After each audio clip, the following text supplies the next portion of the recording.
हाँ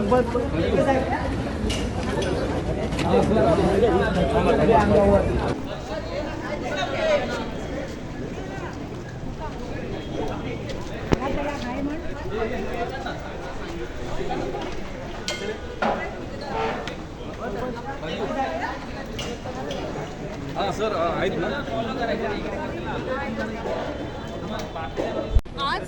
आज खरं तर मुंबईकर जे आहे ते मोठ्या प्रमाणात मुंबईच्या बाहेर बघायला मिळत आहेत आणि एकूण आता जर ज्या पद्धतीने तुम्ही कुटुंबासोबत मतदानाचा हक्क बजावलेला आहे, अजूनही मुंबईकर जे आहे ते मतदानासाठी उतरलेले दिसून येत नाहीयेत, काय आवाहन कराल? एक तर उन्हाळ्याचे दिवस आहेत आणि आत्ता सुरुवात आहे. मला असं वाटतं आता किती 10:30 पावणे 11 झाले असतील.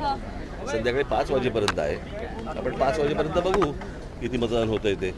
पण मला असं वाटतं जास्तीत जास्त मुंबईकर बाहेर पडून मतदान करतील अशी मला आशा आहे. शांततेत मतदान होणं गरजेचं आहे, पण अनेक राजकीय पक्ष मतदान केंद्रावर जाऊन गोंधळ करतानाही दिसून येत आहेत. मला कल्पना नाही. मतदारांना काय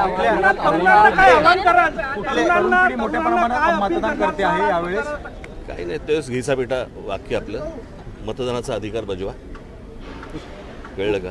आणि ज्यांना मला असं वाटतं तरुण मोठ्या प्रमाणावरती येतील, ज्यांना पहिल्यांदा मतदानाचा अधिकार मिळालेला आहे असे तरुण तरुणी अनेक जण मला असं वाटतं मतदानाला उतरतील.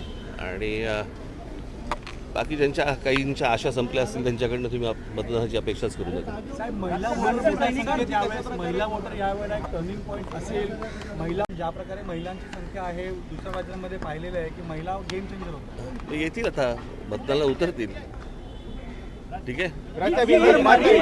निवडणूक मुंबईसाठी महाराष्ट्रासाठी किती महत्वाची असं तुम्हाला वाटतं? कारण की वेगळी निवडणूक आहे, 2 पक्षाचे 4 पक्ष झाले. किती महत्वाची आहे? हो चला सर, मनसे सैनिकांची